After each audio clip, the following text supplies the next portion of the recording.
Okay, good morning, good afternoon, good evening everybody. Welcome to the Community Hub for Growth's second webinar on the topic of diversity. We're going to be looking today at making girl guiding accessible for everybody. I think some of you may be new to the Community Hub, so welcome particularly to those of you that are interacting with it for the first time. It's really a virtual knowledge sharing space for MOs and invited experts to come along, share their knowledge, their skills, their experience in different areas that could have an impact on growth. Thank you for bearing with us this morning. We have had a few technical issues announcing the start time and date of today's webinar. So we are going to be recording today's session, which I think is always wise anyway when we have people joining from so many different time zones. So if you do find today's webinar useful and you want to share it with a colleague, the recording will be there and they can have a listen to it in future.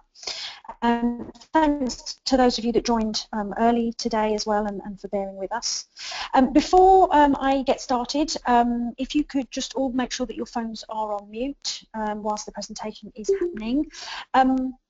If you can't stay for the whole presentation or you would like to ask questions as the presentation is continuing, you'll notice in GoToMeeting that there is a chat facility. So please just go in there. If something occurs to you, you type in a question there, and at the end of the session we will look both at the questions in the chat section and also you can ask your questions live as well. So just to begin, my name is Sarah Boddy. I am a volunteer at WAGGGS. My day job is Head of Diversity and Inclusion for AIG, which is a large American insurance company. I've been working in the field of diversity and inclusion for about 10 years now and joined WAGGGS coming up for a year ago now, really to help them, particularly in the area of growth, but also looking at volunteerism as well, in terms of how I can help WAGGGS and by extension MOs in terms of getting more diverse girls to participate in girl guiding and then obviously with volunteers as well. I'll be taking you through a short deck just showing my, I'm going to say patented, but it's not really because you're all very welcome to use it, 7-step process for thinking about diversity. It's just a starting point. It's just some tips that I've found useful over the last few years in your thinking around diversity. It's not a foolproof process. There may be other things that come to mind, but I'll be taking you through that. And then to finish off the webinar later on, we're going to be hearing from Melanie Ford. Melanie is a leader, trainer and commissioner with Girl Guiding UK. And she's going to be really bringing this all to life for us, sharing a short summary of the work that she's been doing within Girl Guiding UK to bring more diverse groups of girls to that particular member organisation. So it will be great to hear from Melanie, and as I said here, a real life example of how this has worked. The theme of diversity and inclusion has really emerged as a priority for the Girl Guiding and Girl Scouting movement, and for those of you that may have been at the Growth Roundtable that happened at the tail end of last year, I did a couple of sessions on diversity there and had a lot of conversations with people who were really wanting to put a lot more work into this. So hopefully this will be a useful starting point for that. So I'm just going to take you through the start of the slide deck. The theme, as I said, is around increasing diversity, both amongst girls and boys, if you have boys in your particular MO, and the link to volunteers as well. So if we look at the 7 steps that I mentioned before, they're really in a constantly rotating cycle, so it's not that you will always be able to nicely start on one, finish with that, move neatly to the next one. A lot of this work is going to be going on alongside each other, and as I put at the end there, you may well have to start at the end, which sounds like a bit of a strange thing for me to say, but it will become obvious as I go through why I mean that. The last step there is really about inclusivity, and I think diversity and inclusion and inclusivity always have to come hand in hand, because if you are you don't want to be putting all this effort into attracting lots more diversity amongst your girls and amongst your volunteers if the troop, the member organisation that you're then welcoming into hasn't thought about how to make themselves more inclusive to those different groups, and you'll forever just be recruiting more and more people in, appealing to more and more girls and then wondering why they're leaving so quickly. So the inclusivity work, although I've put it as point 7, it really has to be thought about throughout the process. So I'm just going to take you through each of the 7 steps and try and draw out some examples from my own work in corporate life and broader as well, just to try and highlight some of the points. So on the next slide you'll see step 1. So this is having a think about the existing diversity amongst your girls and volunteers. And you really need to think about diversity in the broadest possible sense. So often when we talk about diversity, when we say the word diversity to people, we think of perhaps some of the more obvious ones on that list there. We think of ethnicity, we think of gender, perhaps we might think of age, but there's an awful lot to diversity. Diversity simply means what our differences are, and if you can assess what the diversity looks like amongst your current girls or your current volunteers, that's going to be a good starting point. So yes, do think of those more traditional things as I've mentioned. Think about religious groups, including non-religious people, sexual orientation, gender identity, disabilities, both the visible, obvious disabilities that again perhaps are more come to mind more quickly, as well as the non-visible disabilities as well. Nationalities and not just people coming to you from perhaps outside the country that your MO operates in, but think about 2nd, 3rd, 4th generations within your country as well. So in the UK they may well be British, but they could be 2nd, 3rd, 4th generation from some other part of the world, and that will in turn have an effect on languages spoken. Again, if you're in a country where there are 2 or more official languages, then this is probably going to be front of mind a little bit more. But even in countries where there is 1 dominant language, think about the second languages that are being spoken at home as well. Educational background, socioeconomic status is very important as well for us to be thinking about, and parental family setups. So girl guiding can sometimes be thought of as quite traditional, but think about types of families that your girls are potentially coming from. Is it all just the traditional 2.4 children, mother and father? What are different family setups where your girls may be coming from? And then I put plus, because as I said, diversity, difference should be thought about in all manner of different ways, and some of those differences are going to be very particular to a country, and some of them are going to be broader. And it's good to have a think about which of these do you have actual data on. So when a girl or a volunteer signs up to your member organisation, do they actually collect any data that you can look at, that you can have access to? Which one of them can you take an educated guess at? So some of these things on the list are more visible, are more obvious. Some of them are more hidden, and unless you ask, you wouldn't actually know some of these things. So which of them can you guess at, and make sure that it's an educated guess? And which ones do you have no idea about? Which are the ones that are hidden and also have never been asked about or discussed about? Is there a reason why they've never been asked about or discussed about? And just try and categorise where your knowledge lies on the existing diversity amongst your girls and volunteers. So once you've had the chance to think about that, moving on then to step 2, it's important to remember the inherent link that exists between your girls and your volunteers when it comes to diversity. As you'll all appreciate, they are very, very interlinked. So if you have a lack of diversity amongst your volunteers, that's very likely to impact the diversity amongst your girls and vice versa as well. And this really comes back to just our kind of biases that are built, unconscious biases that are built into our mind. It's very kind of human nature to like and want to feel part of a group that kind of feels like me, that feels like us.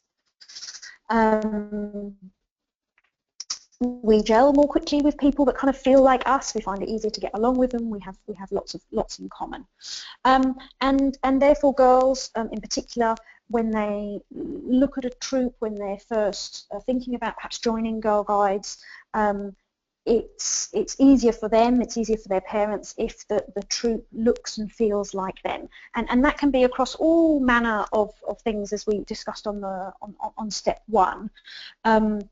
But if the troop in its culture almost feels very, very different to who they are, to where they've come from, that could be a sticking point in getting them engaged. And when Melanie gives us her examples later on from the work that she's been doing, you'll see how she overcame that. And remember that your volunteers are role models for your girls as well. Whether the girls and the volunteers are necessarily conscious of this or not, but they will be, on some level or other, they will be role models for their girls, and therefore that diversity needs to be reflected. So when you're thinking about diversity, when you're working through how you might appeal to more diverse groups, make sure that you're thinking about girls and volunteers. The two things have to be done together to have the most success. Moving on to step 3, looking now, once you've got an idea of what your current state looks like, you can then have a look at your minority group underrepresentation. So have a think about which minority groups are present in your country, your region, your society, but are not represented or not represented proportionally to your MO or troop. So if you, for example, that I've given there, you've been able to find out, the percentage mix, say, of religions in your country, and then you're able to compare that to the information you have on the religious mix of your girls or volunteers or both, you may notice certain anomalies. So the example I've given here is that a particular religion, doesn't really matter which one, is, say, represented by 20% of your country, yet you've noticed that less than 3% of your girls and volunteers are of that particular religion. So there's something going on there in terms of how representative that particular troop or MO or whatever it may be is of the larger society within which it sits. So this is really about thinking through the society within which the MO forms a part or the troop forms a part, and how representative it is or not. There's various different places you can go to get that more societal level information. So your country's equivalent to the UK's Office of National Statistics, who largely gather their data from the census that we do every 10 years here. That can be an incredibly useful source. It's largely all available online for free. But local councils may have more local information that you can get hold of. So, have a think, have a chat to other people that may have done this sort of work before, and think about where your best source of information may be. Moving on to step 4, it's now important, once you've assessed your current state, you've seen where the gaps may be in terms of underrepresentation for your community, to then consider your target group choice. And by this, I mean that your assessment that you've done of the groups that are represented or not proportionally represented, you'll get a million different answers. There'll be some very obvious larger gaps, there'll be some smaller, some things which may be almost sort of statistically insignificant, but there should hopefully be some more glaring gaps that will appear. And what I'd advise, particularly if you're only just starting your work around appealing to more diverse groups, is just to choose perhaps 2, maximum 3 key diverse groups that you want to target. So key gaps that you've identified where your MO, your troop, is really not representative of the neighbourhood that it's in or whatever it may be. And only you can assess really which are the right ones to go for, but I wouldn't try and tackle them all at once. Try and just concentrate on a couple, find your feet, you know, learn from your experiences, and then move on to some of the other ones later. So some things there that you should be considering when kind of making this choice. First of all, which minority groups do you already have represented to some degree but would like to increase the percentage of? So it's often always easier to build on something that's already there rather than starting completely from scratch. Have a think also about which underrepresented groups do you or someone in your MO's leadership team or your troops leadership team already have either links with or good knowledge of because of, you know, work connections, family connections, whatever it may be. Again, you're not going to be starting completely from scratch. There's somebody there with a little bit of knowledge. There's a foot into that particular community already. And then finally, also think about if there's any overlap between any of the underrepresented groups in terms of the reason that you think they're not engaging in girl guiding. So sometimes if there's a couple of communities that you can see are underrepresented, and actually having done a bit of thinking, a bit more digging, you've realised that the reason why is very, very similar. Sometimes tackling one underlying cause can then solve the problem for a couple of different groups for you. So having a think about the underlying why reason can be helpful as well. Moving on to step 5. This is just a word really about partnerships and the power really of partnerships in helping you in this particular field. Again, any of you that were at the Growth Roundtable last year, we had a session on partnerships and it tied quite nicely into a lot of this diversity work. Once you've had a think about, okay, there's this particular community that we've identified that's underrepresented that we would really like to start connecting with, consider if there are any existing organisations that kind of represent that group that could be your route in. And it's really useful to use a partner organisation if they exist for several reasons really. So first of all, they're going to already have a far deeper knowledge of insight into that particular group or community than you probably will have. So use that pool of knowledge to your advantage rather than having to, as I said, start from scratch and build it all up in your own knowledge bank. Think about which partner organisations may already have developed that over the decades perhaps that they've been in existence. Those partner organisations are also likely already to be trusted by people from that group or community. So again, use that to your advantage, particularly if your research shows you that this particular minority group is not engaging with you because they're not quite sure. There's a little bit of a trust issue there about what happens to girls when they come to a troop and the meetings and going, on the camping trips, and there's a little bit of distrust in terms of what that actually entails. If you can see that that's at the root cause, then again, working with a partner organisation may just help to break down some of those trust barriers a little bit. And finally, they may be able to help you understand why girls or volunteers, for that matter, from a particular group are not engaging.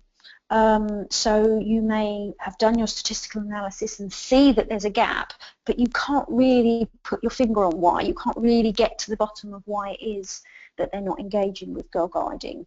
And that partner organisation may be able to very quickly, because of their knowledge of that community, put their finger on what the problem is and help you to tackle that. And that could include a variety of different things, from things that may seem quite simple in terms of where you meet. You know, is it a church hall? Even if it's a non-secular, you're a non-secular MO, if this particular troop always meets in a church hall, that could be putting, you know, people from certain other religious groups in the community off. The type of activities that are undertaken may not be appealing to all. Again, any of you that were at the Growth Roundtable last year with Jill from Canada, she gave us a great example of an issue that they were facing, where Canada is taking a lot of refugees in at the moment. And actually the whole sort of camping trips for somebody that's coming in as a refugee to your country, that's not very appealing. They've just left that life of losing their home, having to camp and dig toilets for themselves, and that's not exciting. That's not something different. They're doing everything they can to move away from that kind of life. So again, that could unwittingly be a sticking point for you engaging with that particular refugee, with that particular refugee community. I've put an example in here as well from the corporate world, just to highlight the power of partnerships. I was working with a large UK legal firm that was trying to tackle the problem of black and ethnic minority lawyers, particularly at the partnership level, which was very, very unrepresentative. That the number of black and ethnic minority partners that they had was very underrepresentative of the number of black and ethnic minority people in society, and particularly of those coming out of law school. And so they decided to set up a partnership with an organisation here called the Association of Black Solicitors. And again, it really ticked those three boxes that I've listed there, in terms of, you know, having a route into that community, already understanding what the hurdles were, what some of the blockers were, and they set up a very successful partnership with them to help them hire more lawyers from that particular minority group. Moving on now to slide 6, step 6, the importance of monitoring. So monitoring the diversity of both your girls and your volunteers is really, really important. It can be a difficult thing to do, but unless you're able to monitor it, it can be very difficult to make an accurate assessment of the success or otherwise of your efforts. You know, you don't want to be doing all this work, investing in programs, in partnerships, if ultimately it's not bringing you that diversity that you want. It's hard to give specific legal advice on this, because you're all coming from lots of different countries. So all I would say is just make sure you are complying, obviously, with your local data protection and privacy legislation when it comes to data monitoring, when it comes to thinking about which diversity statistics can you collect, which are you allowed to collect. If you are allowed to collect them, you know, how should they be stored, who should be able to see them. So there are a lot of considerations to think about, but what I would say is don't just kind of think, oh, that all looks a bit scary, so we won't do it.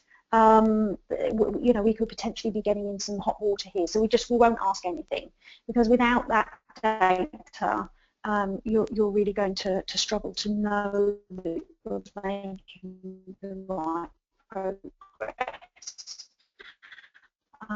So, you know, call on your volunteers, call on professional and legal advice if you can around this. There are definitely a number of countries where it's perfectly normal, legal, acceptable to ask for and collect this type of data. So do have a look at that. And have a think about where in your chains around you may be having problems. So some of the things that might happen is things such as your the attraction process. So do you have success in attracting certain underrepresented groups, but then they don't stay very long? Or do you have problems with attracting them in the first place? Because they're two very different things. As I said at the beginning, if you find actually you're getting good at attracting diverse groups, but then they don't stay very long, there's probably something there in the inclusivity, in the experience of the girls and volunteers that you need to look at. If they're not even being attracted to come to you in the first place, then that's a whole other set of things that you need to look at. So it's important to see where are these gaps, showing themselves in your chain. You may find that you have problems attracting girls but not volunteers from a particular group, or vice versa. And again, through the monitoring and the assessing of the data, you can see which way round is it and why might that be. And also have a think about what other data you collect that you could cross-reference with your diversity data. So for example, if you have sort of satisfaction scores, again, girls, even their parents, or volunteers, what other questions, surveys, etc. are you doing of people within your MO? And if you can cross-reference that with some of your diversity data, again, that can tell a powerful story. Are satisfaction scores particularly low or high for that type of girl or this type of volunteer? Again, it just allows you to be much more targeted with your response to that. And then the final step, which as I said, may well need to be something that you start right at the beginning, and is certainly something that you will continuously have to work on, is the inclusivity in order to drive for further diversity. So getting those underrepresented girls and volunteers in is really only half the battle. Retaining them will entirely depend on how welcome and included they feel, and how adaptable your MO or your troop is to those potentially new people coming in, because they're going to have different needs, they're going to have different requirements. Some of that exclusion or inclusion is conscious, some of it is unconscious, but it can have a very quick sort of ripple effect back into the community. So particularly if it's gone wrong, if somebody's joined and they haven't felt very included, that negative ripple effect can go back into their community very, very quickly. And all that work you're doing to try and attract that diverse, underrepresented group can be undone fairly quickly. On the other side on the positive side of it, if you get it right, that ripple effect back into the community can be really powerful as well. As I'm sure any of you know that have been closely involved with troops, you know, it's often somebody joins and then their friend joins and their friend joins. Word of mouth can be very, very powerful, but remember, word of mouth can be positive as well as negative. And I've just given an example there of sometimes something that is seemingly very simple and almost not worth worrying about, or you may think doesn't have an impact, can actually have a huge impact in terms of the people that you're attracting or the people that you're putting off engaging with your MO. So these can be everything from uniform requirements, a language that's used at a particular troop, again if you're in a country where there's more than one official language, the physical activities that are undertaken, so thinking about people with different disabilities, but also just different learning styles. And the fees model, we looked at the beginning about socioeconomic differences, so obviously that's going to have an impact on who can engage with your MO. Even the wording of the promise, we've had some cases in the past where even the wording of the promise and what you have to say when you join as a Girl Guide can put off certain community groups. left you with an example there. So you've identified that you have a lack of Jewish girls and volunteers in your MO. You work with a Jewish youth organisation to attract more.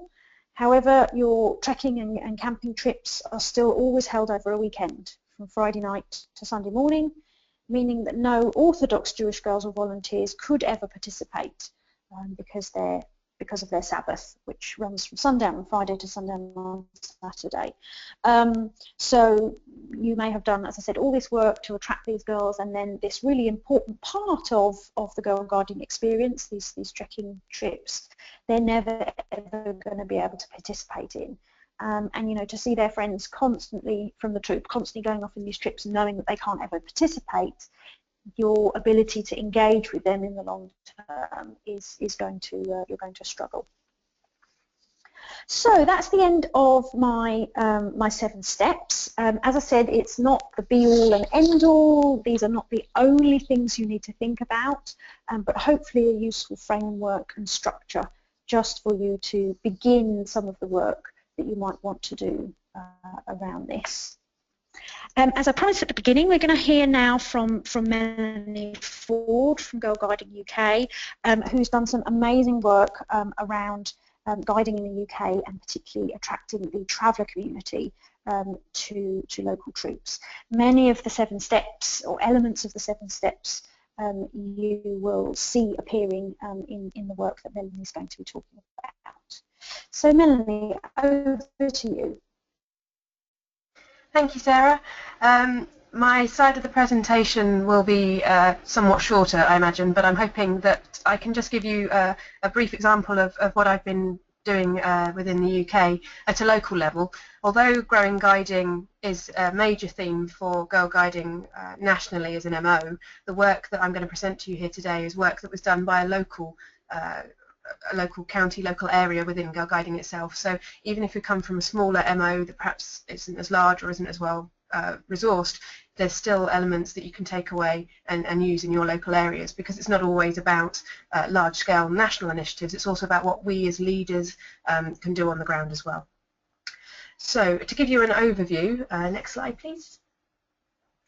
Our diversity project aimed to identify groups of young people who could benefit from better access to guiding.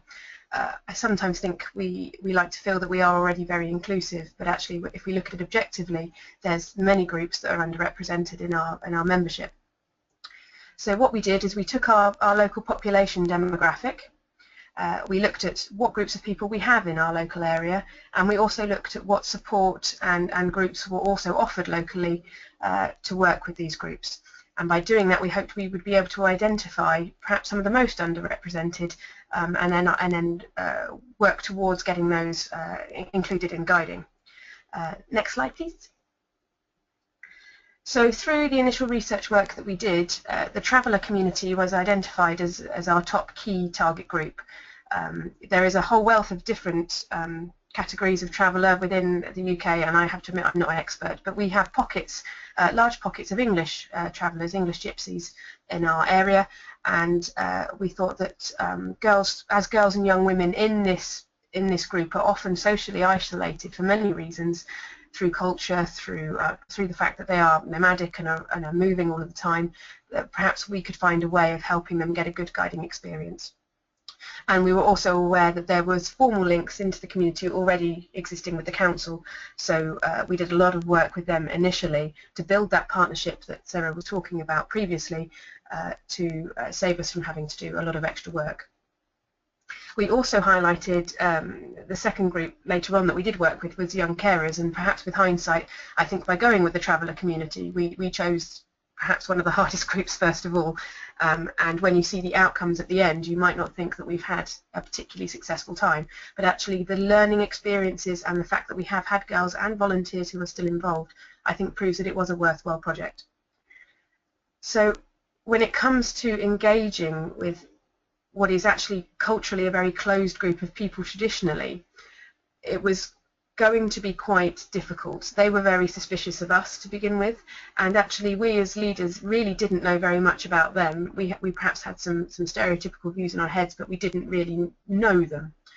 So we worked directly with a council traveller liaison officer, who gave us a good background, gave us the overview of what happens educationally, what happens culturally, and we were invited along to some face-to-face meetings with members of the community, initially just with some of the leaders, and then sort of expanded out, and we took some recruitment materials, we took some videos of what we got up to, and spoke to mainly the adults to begin with, because we wanted to gain that trust. Once we got the trust of the community, then we started to offer out guiding opportunities to female travellers of guiding age, so girls from 5 to 25.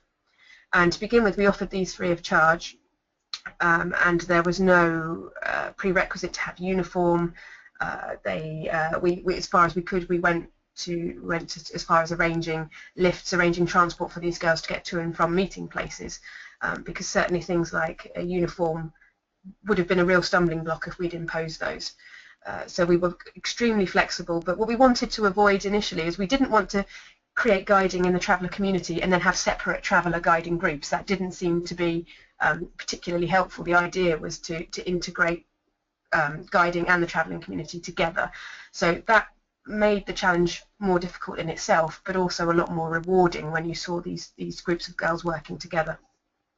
And we also set up an arrangement with our local children's services, so that were social services to be involved with any travelling children in the right age range, then they would be able to refer these young people to guiding to come and try us out and have an experience, and then those social workers would work with the girls to get them working with these activities, get them to activities and get them to meeting places and things like that. So the next slide, please. Looking at some of the difficulties we encountered, bearing in mind when we started this project, we hadn't really tried anything like this before. We were very keen, we were very enthusiastic, but I don't think we'd quite prepared ourselves for the time that the preliminary work was going to take. I think because of the inherent nature of the traveller community itself, there isn't a lot of central government funding, there isn't a lot of local council funding that enables organisations or individuals to work with this particular group. And so we spent an awful lot of time applying for grants, applying for funding, so that we would be able to open up these opportunities free of charge. And that was probably where the majority of our time went. We were a small team of 3, all volunteers, and we weren't quite prepared for that. But it was worth it, because ultimately it gave us the funding to run this particular project for 3 years. Gaining the trust within the community itself was also sometimes difficult, but thankfully, because we were working with in partnership with the council, with the liaison officer who'd already worked with the groups for a long time, we were able to have that avenue in.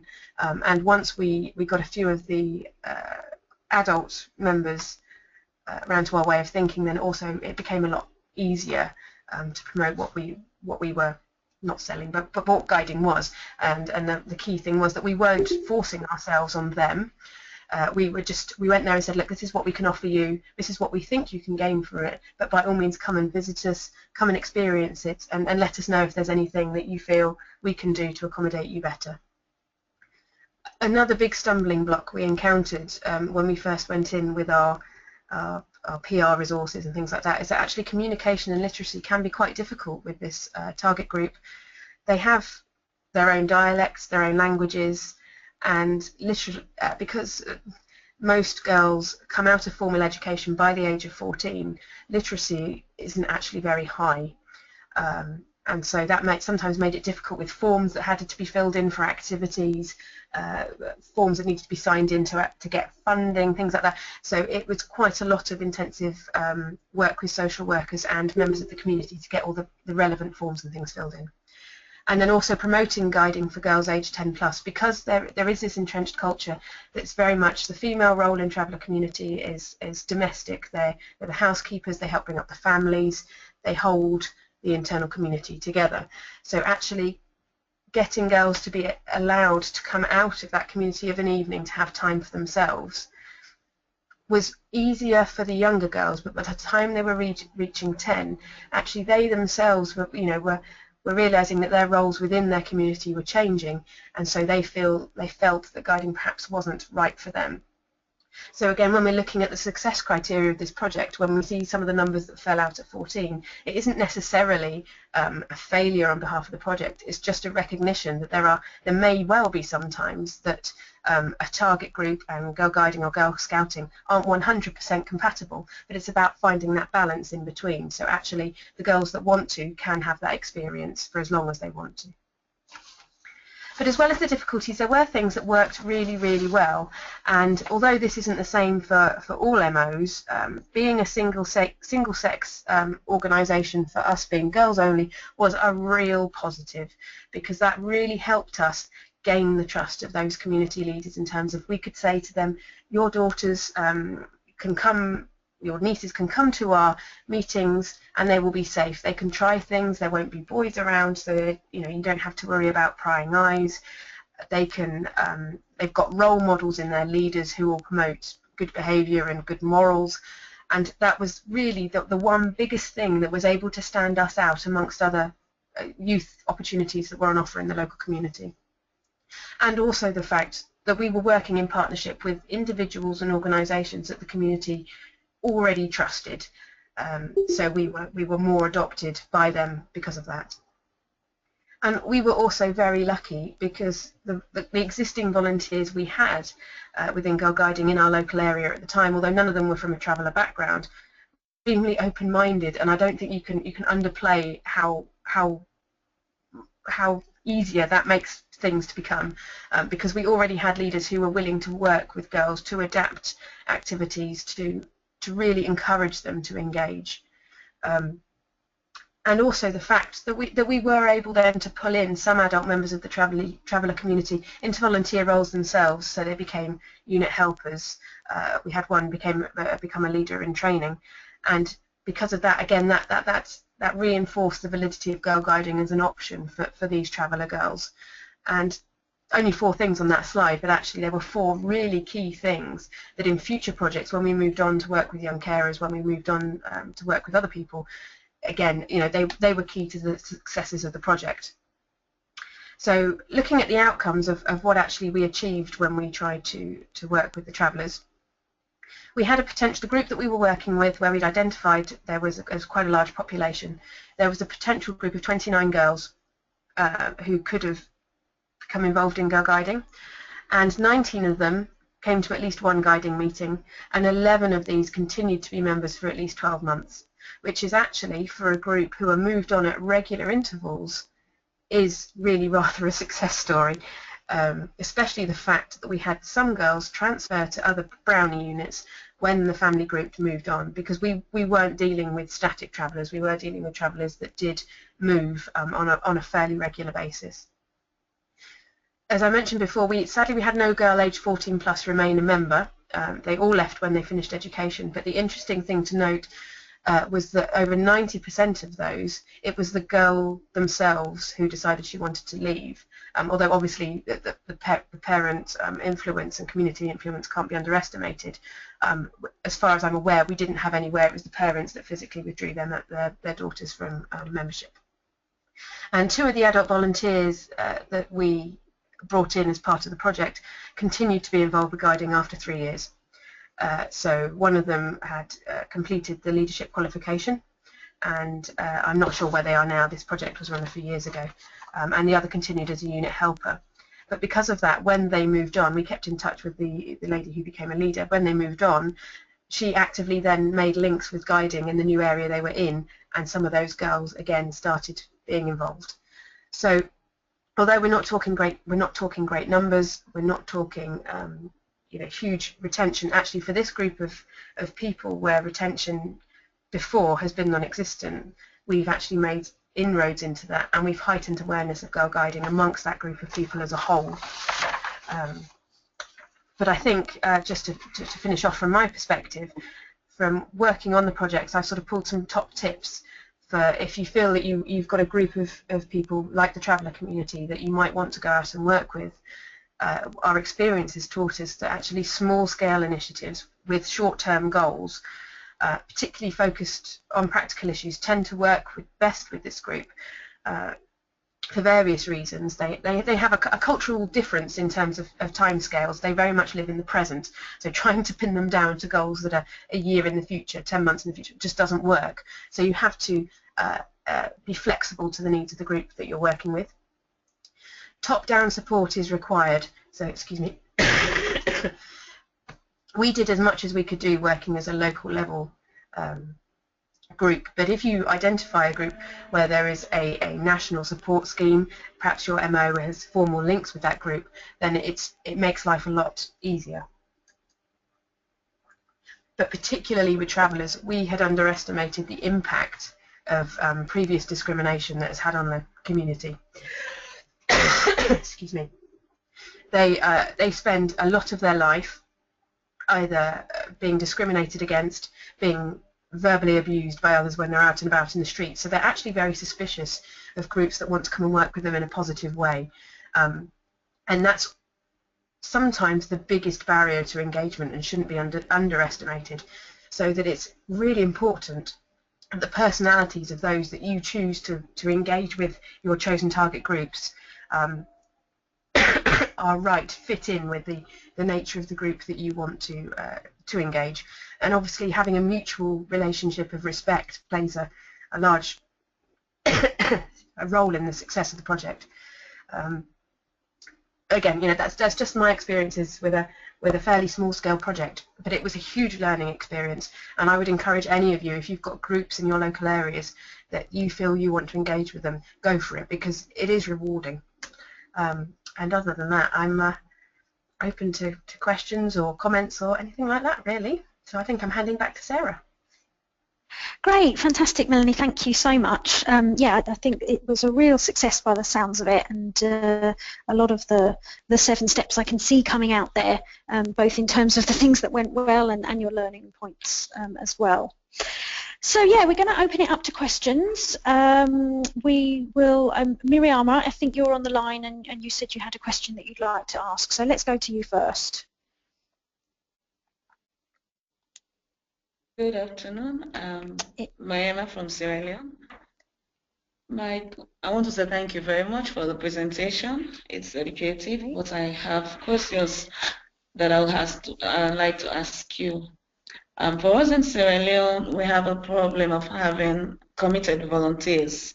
And while we were doing the presentation, you mentioned something about minority groups, and which sometimes is very difficult for us to tap into those minority groups because we lack the volunteers that could work with them. So you realize that what we have is limited, and stretching will be very difficult for us. I don't know what advice or what you will say to us that could help us to build that part, that human resource of the association. And also, while Melanie was speaking, she said of the 14-year plus, nobody stayed. And I think we're having a more difficult problem. When the girls go through secondary education and they go into university, it's very difficult to keep them in guiding.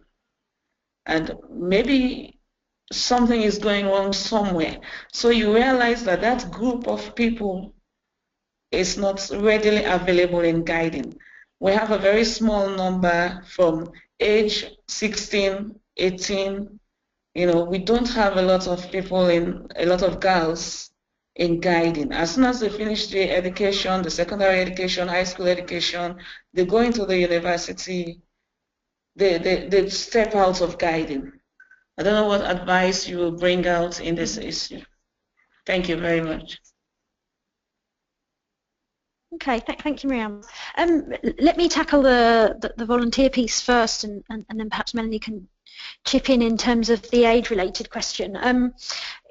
When you say sort of the human resource aspect of your volunteers, are you do you mean you're struggling already to recruit enough volunteers, even just with the existing communities that you're engaging with, and therefore you worry about attracting new girls from different communities because you're worried you won't have the volunteer resources to support that? Yeah, the last one is what I'm thinking about. If we want to Okay. move on to other minority groups, we don't Yeah. have enough volunteers that could tap. Yeah. Okay, and I think that really comes back to what I was saying before about this very intrinsic link between volunteers and girls, and you know, having a think about how you can try and increase both. In the example that Melanie gave, you know, whilst they had new girls joining from the traveller community, they also had volunteers joining from the traveller community as well, and it can be, I appreciate it can be a difficult balance to maintain in terms of making those two things happen alongside each other. But actually, because of that intrinsic link, I think you should find that if you start, maybe even start with your volunteer drive, if that's really where you have issues at the moment, think about, could that volunteer drive be in an underrepresented community, and that in turn will then help you also get more girls. Melanie, do you want to say something about the age drop-off? Yeah, I can certainly give my perspective, and then people can read it as they want. I think drop-off in the older age ranges is a problem for many MOs, and I'm not sure there is one one-size-fits-all solution. I think there's a number of things we can do either nationally or locally, and that's looking actually at what is our offer to the girls of that age range. Is what we're offering suitable for what's happening to them in their lives at that time, bearing in mind that they're taking exams, they're going to university, some of them might be getting married, going into full-time employment, and actually there's a lot of other stresses and time commitments on them that means that perhaps guiding loses the priority that it once had when they were younger. So is there a way then that we can look at what our offer is and become more flexible to keep them in touch, so that perhaps even if they're not fully engaged, they're still with us, and at a time when their life has settled down slightly, then they can come back and take on a fuller role. So could it be that if we are there short-term projects that we could advertise or get them involved in if they have a particular interest, that are for a fixed amount of time, so they know exactly what they're going to be involved in at the start, and they can fit it in with other commitments? Is it that actually they need that time away for a while to just refresh their motivation, but then how do we make sure we pick them up at the other end? So I think there is various issues, and I think sometimes you're quite limited locally as to what you can do, but certainly looking at what the offer is and how that perhaps can be made more flexible to the life needs of girls and young women at that point in time might help us just keep a few more in touch. I'm not sure that particularly answers your question exactly, but it's what we've done here, and it's actually worked quite well for us. We've pulled young women on short-term, fixed-term projects with no expectation that they would want to continue after that, although many of them do, and that way we've managed to keep them involved. So not in a completely formal program aspect. Great, okay, thank you. And Helen, I noticed you've been commenting on the chat that you've had some similar success in terms of keeping them engaged.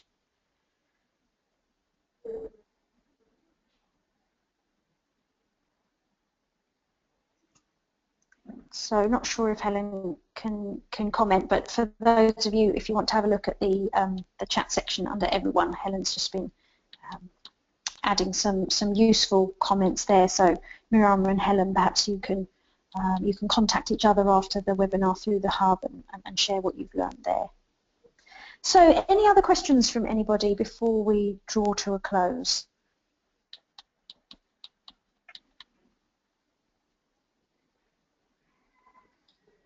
No? Okay, well, thank you very much everybody for joining today.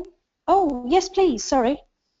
I think I read Ellen's message, and it's almost similar to what Melody was talking about, keeping them on a short-term, project or something very short, no commitment, something that they will enjoy doing, something that they will appreciate doing, because it's like a change of scene from this high school education to the university, and there's a lot of commitments, on them at that time. I think I appreciate that, and I think we'll have to try to implement some of the ideas that you have given us and see what successes we'll have at the end of the day, because we really need them. Thank you. Great. Great, thank you. Thank you very much. Mm. So if there aren't any other questions, then I think we'll draw the webinar to a close today. Thank you very much for participating. I hope it's been useful. Please contact myself and Melanie if you'd like any more information. Please do go on to the Community Hub. There is a specific diversity forum in there where you can share your questions, your thoughts, your ideas. If you're stuck with something, if you've done something that's worked particularly well and you'd like to share it with your fellow forum members and MOs, then please do that, and that's exactly what that particular forum has been set up for. And as I said at the beginning, if you've enjoyed today's webinar, if you found it useful, it has been recorded, so please do go on to the Community Hub. You can get the recording on there. It will be available in the next sort of day or two, I imagine, and share it with other people that you think might find it useful. So thank you very much, everybody, and have a good day, evening ahead of you. Thank you. Bye.